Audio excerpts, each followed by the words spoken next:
Ray, you mentioned when we spoke about some of the opportunities in Africa, there are lots of interesting and exciting things going on, and there is a inflow of capital into many of those countries, because I think Africa is probably the last continent on earth that still has a lot of development opportunities.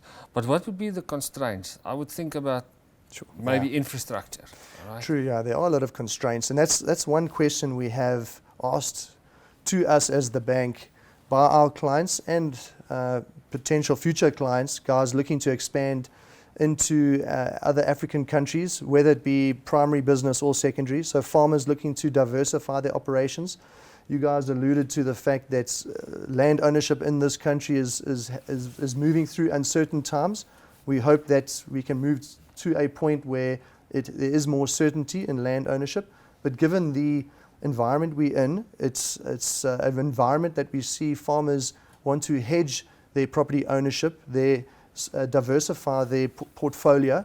Farmers these days are businessmen. They're looking at what return they can get. In the past, it was more of a lifestyle farming. Now it's business farming, because the guys that are not doing it for business are exiting due to profitability issues. So, yeah, the farmers moving into, we find South African farmers, Mozambique, Zambia, Botswana are the key destinations, given their proximity, given that there are already a lot of other farmers, South African farmers, operating in those countries. So it allows us to understand the challenges, and you mentioned challenges.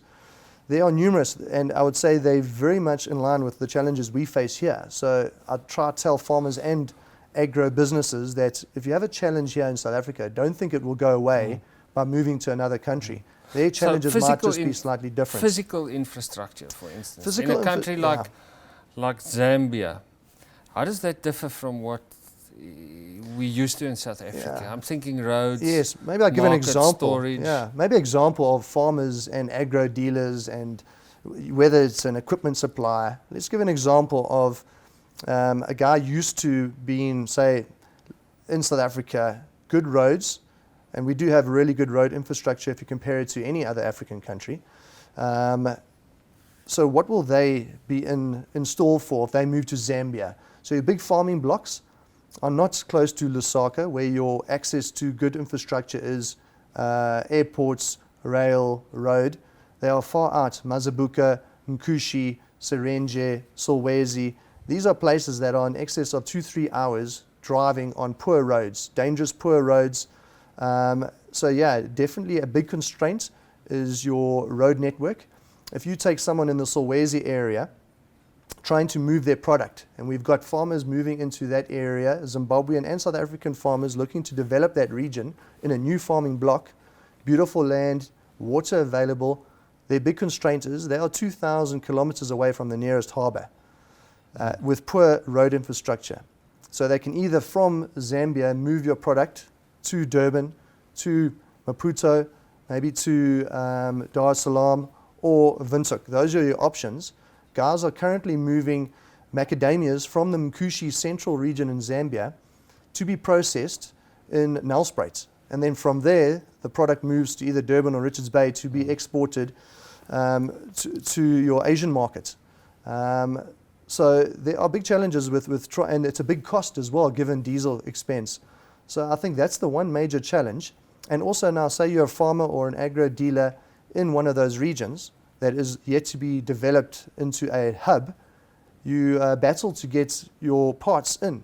So if you now have a broken tractor and you're sitting in Serenje, you first have to drive an hour to get to Mkushi to order it from someone who has to fly that part in. So a lot of farmers own airplanes in the Mkushi region. Last time I was there, I counted a number that it's a standard requirement for some areas to have your own light aircraft to get in and out of a region. Yes. And storage facilities, that is important when we talk about agricultural products, especially for export, where you need rules of origin and quality controls. Yeah. How does that compare with South Africa, for instance? So I think South African farmers are spoiled with how well established our secondary market is with regards to service delivery of storage and the other input suppliers. So if you're out in a rural area of Mozambique or Kenya or Zambia where the farming blocks are, generally you have to transport. Transport infrastructure is developing, logistics companies are moving into those areas, but you still are responsible for the marketing components after farm gate. So farmers in South Africa are, as I said, the service delivery is there to pick up your product, sell it for you. You obviously have to still look at prices and see where competitive prices and competitive offtake is, but that is much reduced in the African countries. I'd say generalizing as well, because in the Nairobi region there's still good infrastructure being developed, in the Lusaka surrounds as well if you go to Gaborone. In the big centres there seem to be more, I'd say, a concentration of service delivery, and as you move out, so it lessens. But if you take, for example, talking about Mkushi, recently new silos have been developed by a couple of farmers that came together in a cooperative type of company structure. And it reminds me of what happened many years ago in South Africa when there was a demand and farmers had to come together to meet that demand, to jointly pool their resources to solution where they had shortcomings. So that will definitely be a driver, and it's a trending issue in a lot of countries where you find if the infrastructure is not there, farmers will have to solution for themselves.